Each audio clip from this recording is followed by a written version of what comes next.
जय माता दी मित्रों, हमारे YouTube चैनल में आपका हार्दिक स्वागत है। आज मैं आपको मूलाधार चक्र के विषय में थोड़ी सी जानकारी दूंगा और अगर आप अपनी दिव्य दृष्टि जागृत करना चाहते हैं, अपनी थर्ड आई जागृत करना चाहते हैं, तो उसकी शुरुआत होती है मूलाधार चक्र से। यानी कि स्टेप बाय स्टेप हमारी कुंडलिनी शक्ति जागृत होती है और धीरे धीरे करके वो हमारी थर्ड आई तक पहुंचती है, तब जा कर के हमारी थर्ड आई एक्टिवेट होती है। ऐसा कभी नहीं होता कि हमारी थर्ड आई डायरेक्टली एक्टिवेट हो जाए या बाकी के चक्र, हमारे जो नीचे के चक्र हैं वो जागृत ना हो या सीधा हमारी थर्ड आई जागृत हो जाए। ये ठीक बिल्कुल उसी तरह से है। मान लीजिए आपको फर्स्ट फ्लोर पे जाना है या सेकंड फ्लोर पे जाना है या थर्ड फ्लोर पे जाना है, तो ऐसा तो नहीं है कि आप डायरेक्टली थर्ड फ्लोर पे पहुंच जाओगे। थर्ड फ्लोर पे पहुंचने के लिए आपको पहले फर्स्ट फ्लोर पे जाना पड़ेगा, फिर सेकंड फ्लोर पे जाना पड़ेगा, फिर उसके बाद में आप थर्ड फ्लोर पे पहुंचोगे। इसी तरह से जो हमारी थर्ड आई है वो भी स्टेप बाय स्टेप जागृत होती है, धीरे धीरे करके जागृत होती है। हर चक्र जागृत होता है। पहले मूलाधार चक्र जागृत होता है, फिर स्वादिष्ठान चक्र जागृत होता है, फिर नाभि चक्र, फिर हृदय चक्र, फिर कंठ चक्र, फिर जाकर के आज्ञा चक्र जागृत होता है। आज्ञा चक्र से पहले भी एक चक्र हमारा यहाँ पर पे भी होता है, ठीक है। कंठ चक्र और आज्ञा चक्र के बीच में भी हमारा एक चक्र होता है और जब हमारा ये वाला चक्र जागृत होता है तो हमारी सूंघने की क्षमता बढ़ जाती है। यानी कि हम किसी भी चीज़ के विषय में सूंघ करके पता कर सकते हैं कि ये जो चीज़ है, ये जो गंध है, ये जो स्मेल है, ये किस जगह से आ रही है, चाहे वो कितने भी सैकड़ों किलोमीटर दूर क्यों ना हो। इतनी तीव्र इसकी जो शक्ति है सूंघने की, उससे पता चलता है। जानवरों के पास में सूंघने की क्षमता बहुत ही ज़्यादा अद्भुत होती है और अगर कोई व्यक्ति अपने इस वाले चक्र को एक्टिवेट कर लेता है तो उसकी भी सूंघने की क्षमता इतनी ज़्यादा बढ़ जाती है कि वो व्यक्ति किसी भी वस्तु को सूंघ करके उसके विषय में सारी जानकारी बता सकता है। मैंने अपने जीवन में कई ऐसे भगत देखे हैं, कई ऐसे तांत्रिक देखे हैं, तो चीज़ों को सूंघ करके उसके विषय में जानकारी दे देते हैं। यहाँ तक कि जब मैं इन सब चीज़ों के बारे में बहुत ज़्यादा रिसर्च किया करता था, जानकारी लिया करता था और कई भक्तों के पास मैंने समय बिताया, कई तांत्रिकों के पास मैंने समय बिताया है। किसी के पास 2 वर्ष, किसी के पास 3 वर्ष, किसी के पास 1 वर्ष, किसी के पास 5 वर्ष। तो उनमें से कई तरह के जो सिद्ध थे, जो तांत्रिक थे, जो भगत थे, उनके पास से मुझे ये सारी चीज़ें सीखने को मिली हैं और मैंने उनको देखा है कि जब भी उनके पास कोई भी ऐसी चीज़ लेकर के कोई व्यक्ति आता था तो वो सूंघ करके उसकी जानकारी दे दिया करते थे। विशेष रूप से जैसे कि घर की मिट्टी हो गई, आपको अगर ऐसा मालूम करना है कि ये जो मिट्टी है, इस मिट्टी में कोई भूत प्रेत तो नहीं है, कोई नकारात्मक चीज़ तो नहीं है, कोई तांत्रिक बंधन तो नहीं है, तो वो जो तांत्रिक होते हैं, जो भगत होते हैं, वो उस मिट्टी को सूंघ करके आपको उस मिट्टी के बारे में सारी जानकारी दे देते हैं कि जिस घर की ये मिट्टी है उस घर में क्या चीज़ है और क्या चीज़ नहीं है। यहाँ तक कि कई बार ऐसी भी चीज़ें सामने आई हैं कि आपने अक्सर देखा होगा ग्रामीण क्षेत्रों में, जो उत्तर प्रदेश के गांव हो गए, उत्तराखंड के गांव हो गए या राजस्थान साइड के गांव हो गए, वहाँ पर आज भी कई लोगों को धन की प्राप्ति हो जाती है जब वो अपने घर में खुदाई वगैरह करते हैं या कहीं खेत वगैरह में उनको गड़ा हुआ धन मिल जाता है। या इस तरह की चीज़ें बहुत आपने देखी होंगी। ये चीज़ें वाकई में होती हैं और वाकई में कई लोगों को प्राप्त भी हुई हैं। आप लोगों की जानकारी में भी ऐसे लोग होंगे। अगर आप लोग अपने गांव जाओ और अपने गांव में जा कर के आप अपने दादा से, अपने परदादा से, अपने दादी से, इन सब चीज़ों से अगर आप बातचीत करोगे तो वो आपको ऐसी बहुत सारी अनेकों कहानियाँ बताएंगी कि फ़लाने व्यक्ति को उसके घर में उसको सोने की प्राप्ति हुई, उसको चांदी की प्राप्ति हुई, उसको चांदी के सिक्के मिले, उसको सोने के सिक्के मिले। तो इस तरह की जानकारी आपको बहुत ज़्यादा सुनने में मिलेंगी और वाकई में ये चीज़ें रियल होती हैं। लोगों को खजाने की प्राप्ति हो जाती है, धन की प्राप्ति हो जाती है। तो ये जो गड़ा हुआ धन होता है, इसकी जानकारी भी उस जगह की जो मिट्टी होती है उसको सूंघ करके जो अच्छे तांत्रिक होते हैं, जो वाकई में सिद्ध होते हैं, जो वाकई में जानने योग्य होते हैं, बताने योग्य होते हैं, वो सारी जानकारी वहाँ की बता दिया करते हैं। ऐसा कैसे होता है? ऐसा उनके इसी चक्र के जागृत होने की वजह से होता है। तब चाहे वो शक्ति उनको किसी योगिनी से प्राप्त हुई हो, किसी यक्षिणी से प्राप्त हुई हो, या माँ आदि शक्ति भगवती से प्राप्त हुई हो, लेकिन ऐसा संभव तभी हो पाएगा जब या तो आप कोई सिद्धि प्राप्त कर लेंगे या आपका ये वाला चक्र जागृत हो जाएगा, तो आपकी जो क्षमता है सूंघने की वो बढ़ जाएगी। लेकिन स्टेप बाय स्टेप ये सारे चक्र जागृत होते हैं। तो सबसे पहले आपको मूलाधार चक्र को जागृत करना है, उसके बाद स्वादिष्ठान को, फिर नाभि को। तो आज मैं आपको मूलाधार चक्र के विषय में थोड़ी सी जानकारी देता हूँ कि किस प्रकार से मूलाधार चक्र को आप सभी लोग जागृत कर सकते हैं। देखिए, मूलाधार चक्र जो है वो हमारी कुंडलिनी शक्ति का प्रथम चक्र माना जाता है। और जो मूलाधार चक्र है ये इस चक्र में भगवान गणेश का वास माना जाता है। भगवान गणेश अग्र पूजा के अधिकारी हैं। क्यों हैं? इसी वजह से हैं क्योंकि मूलाधार चक्र में उनका वास माना जाता है। और ये जो हमारी कुंडलिनी शक्ति है ये माँ आदि शक्ति का ही स्वरूप है। आपने देखा होगा कि भगवान गणेश माँ आदि शक्ति के द्वारपाल हैं, माँ आदि शक्ति के रक्षक हैं। जब माता पार्वती स्नान करने के लिए गुफा में गई थी तो उन्होंने भगवान गणेश को अपनी सुरक्षा के लिए वहाँ पे उनको नियुक्त किया था कि कोई भी बिना मेरी आज्ञा के अंदर प्रवेश ना कर पाए, यहाँ तक कि कोई भी हो चाहे वो। ठीक है, तो इसीलिए भगवान गणेश यहाँ पर जो हमारी कुंडलिनी शक्ति है पूरी और ये जो हमारा मूलाधार चक्र है इसके रक्षक हैं।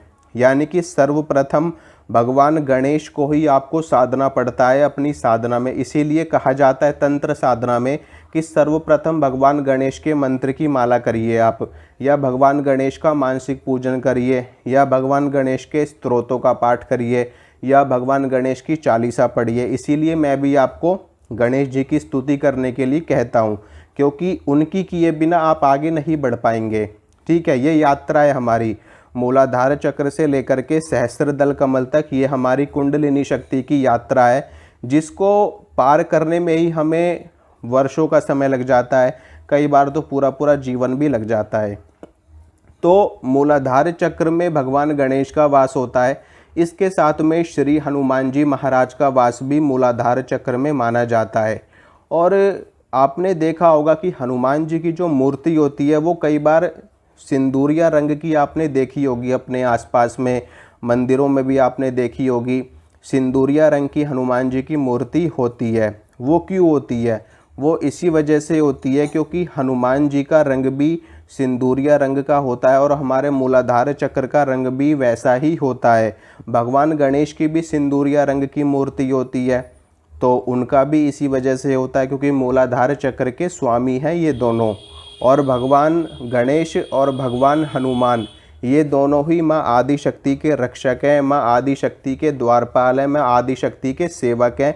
यानी कि उनके आगे रखवाली सबसे पहले ये हैं, सबसे आगे ये चलते हैं, उसके बाद में माँ आदि शक्ति तक आप लोग पहुँच सकते हो, चाहे वो माता काली हो, चाहे वो माँ दुर्गा हो, माँ दुर्गा का कोई सा भी स्वरूप हो। अगर भगवान गणेश और भगवान हनुमान को आपने नहीं मनाया तो वो आपको आगे जाने की परमिशन नहीं देंगे। इसीलिए चाहे कुंडलिनी योग हो, चाहे तंत्र का योग हो, चाहे माँ आदि शक्ति की कोई सी भी साधना हो, भगवान गणेश अग्र पूजा के अधिकारी हैं, उनकी कीजिए, उसके बाद में आप आगे बढ़िए। ठीक है, तो बताता हूँ मैं आपको कि मूलाधार चक्र को आप लोग कैसे जागृत कर सकते हो और इसको कैसे साध सकते हो। इसको साधने के कई तरीके हैं। ठीक है, उसमें से या तो आप भगवान गणेश की साधना करिए। भगवान गणेश की साधना आप करोगे तो उससे भी आपका मूलाधार चक्र जागृत हो जाएगा, आपका मूलाधार चक्र सिद्ध हो जाएगा। या फिर आप श्री हनुमान जी महाराज की साधना करिए। हनुमान जी महाराज की साधना से भी आपका जो मूलाधार चक्र है वो जागृत होगा। लेकिन हनुमान जी की पूजा करने के लिए भी सर्वप्रथम आपको भगवान गणेश का नाम लेना पड़ेगा। गणेश अथर्व शीर्ष का जब पाठ किया जाता है तो उसमें वर्णन आता है एक जगह कि त्वम मूलाधार स्थितो, यानी कि उसमें गणेश अथर्व शीर्ष में बताया गया है कि जो भगवान गणेश है आपका वास मूलाधार चक्र में माना गया है, यानी कि मूलाधार चक्र में आपका वास है। तो मूलाधार चक्र का एक बीज मंत्र होता है लम। ठीक है, इसको कहते हैं लम बीज मंत्र होता है। अगर इस बीज मंत्र का जप किया जाए अनुष्ठान की विधि से तो भी मूलाधार चक्र हमारा जागृत होता है। लेकिन ऐसा आप शुद्धता के साथ करेंगे, पवित्रता के साथ करेंगे, तभी आपकी इस चक्र में स्पंदन होगा और आपका ये चक्र जाग जाएगा। जब आपका ये चक्र जाग जाएगा तो आपको कई तरह की चीज़ें दिखाई देंगी, कई तरह की चीज़ें आपके साथ आपको फील होंगी, आपको महसूस होंगी। आपको सपने में तरह तरह की चीज़ें भी दिखाई देंगी। आपको सपने में भगवान गणेश के दर्शन हो सकते हैं, हाथियों के दर्शन हो सकते हैं, और इसके अलावा चूहों के आपको दर्शन हो सकते हैं। इसके अलावा भगवान गणेश की जो शक्ति है, रिद्धि और सिद्धि, वो भी आपको प्राप्त हो सकती है। आपको उनके भी दर्शन हो सकते हैं, या उनके जो सेवक सेविकाएं होते हैं, जो गण वगैरह होती हैं, उनकी गणिकाएं होती हैं, उनके भी दर्शन आपको स्वप्न में या वैसे भी साक्षात रूप से भी हो सकते हैं। तो आपको करना क्या है कि सर्वप्रथम इस मंत्र का जप कर सकते हो। या तो भगवान गणेश का जो मंत्र मैंने आपको बताया, कई बार बताया, कई वीडियो में बताया मैंने आपको, ओम गंग गणपतये नमः, या तो अंगा पढ़िए या गम पढ़िए, कोई सा भी पढ़ सकते हो, कोई आपत्ति वाली बात नहीं है। ओम गम गणपतये नमः ये भी पढ़ सकते हो आप, ओम गंग गणपतये नमः ये भी आप पढ़ सकते हो। ठीक है। इसके अलावा हनुमान जी के मंत्र का जप आप कर सकते हो, ओम श्री हनुमतये नमः, या फिर ओम हंग पवन नंदनाय स्वाहा, या फिर हनुमान जी का शाबर मंत्र है उसका भी आप जप कर सकते हो, ओम हनुमान पहलवान वर्ष 12 का जवान, हाथ में लड्डू मुख में पान, आओ आओ बाबा हनुमान ना आओ तो दुहाई महादेव गौरा पार्वती की, शब्द साचा पिंड काचा फुरो मंत्र ईश्वरो वाचा। या तो आप इस मंत्र का जप कर सकते हो, या फिर आप लम बीज मंत्र का जप कर सकते हो। आपको लम का जप कैसे करना है, मानसिक रूप से करना है, यानी कि आंखें बंद करके और एकदम ऐसे, ठीक है, बिल्कुल मानसिक रूप से लम बीज मंत्र का आपको जप करना है, यानी कि lump lump lump lump lump lump lump lump lump, इस तरीके से। माला की आवश्यकता नहीं है, वैसे भी आप जप कर सकते हो बगैर माला के। सिर्फ थोड़ी सी पूजा कर लीजिए अपने इष्ट देव की, जिनको भी आप मानते हो। उनकी पूजा करने के बाद में आसन के ऊपर आपको विराजमान हो जाना है। आसन के ऊपर विराजमान होने के बाद में आंखें बंद करनी है और अपने दोनों हाथों को ऐसे इस मुद्रा में आपको अपनी दोनों हाथों को रखना है, इस मुद्रा में। ठीक है, ऐसे आपको अपने दोनों हाथों को रखना है। और इससे क्या होता है कि जो ऊर्जा का दायरा होता है वो हमारे और भी ज़्यादा क्लोज हो जाता है और हमारा जो ध्यान है वो जल्दी लगता है। ठीक है, तो ऐसे आपको अपनी गोद में दोनों हाथों को रख लेना है। जैसे आपने भगवान बुद्ध को देखा होगा, ऐसे करके वो बैठे हैं। भगवान शिव की भी एक मुद्रा ऐसे करके बैठे हैं, जैसे आपने देखा है, बिल्कुल ऐसे ही आपको रखना है। ठीक है, और ऐसे रखने के बाद में आंखें बंद करके मानसिक रूप से लम बीज मंत्र का आपको जप करना है। कम से कम 2-3 महीने आपको ये जप करना है, आपका मूलाधार चक्र जागृत होना शुरू हो जाएगा। ठीक है, और 2-3 महीने में आपको उसका रिजल्ट भी दिखने लगेगा। और जब मूलाधार चक्र आपका जागृत होगा तो आपको वहाँ पे सेंसेशन होंगी, फीलिंग्स होंगी, वाइब्रेशन होंगी। वहाँ पर आपको कभी गर्म लगेगा, कभी ठंडा लगेगा।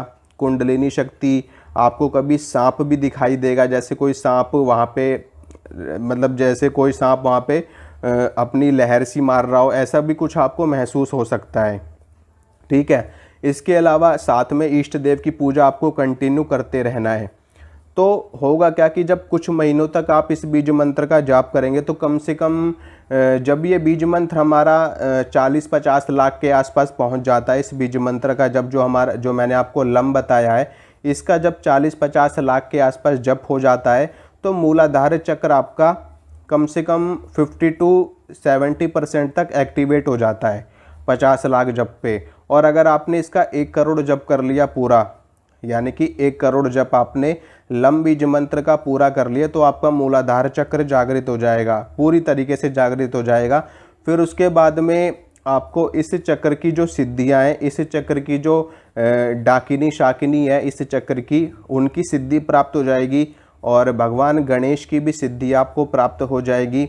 और फिर उसके बाद में जब आप ध्यान करोगे भगवान गणेश का, तो उनका दर्शन आपको हो जाएगा ध्यान में और वैसे भी। तो इस बीज मंत्र से आप अपने मूलाधार चक्र को जागृत कर सकते हो, जिसका रंग केसरिया रंग भी कहा जाता है और लाल रंग भी कुछ लोग कह देते हैं। लाल और केसरिया में मतलब सिमिलैरिटी है दोनों में, हल्का फुल्का 19-20 का फ़र्क होता है।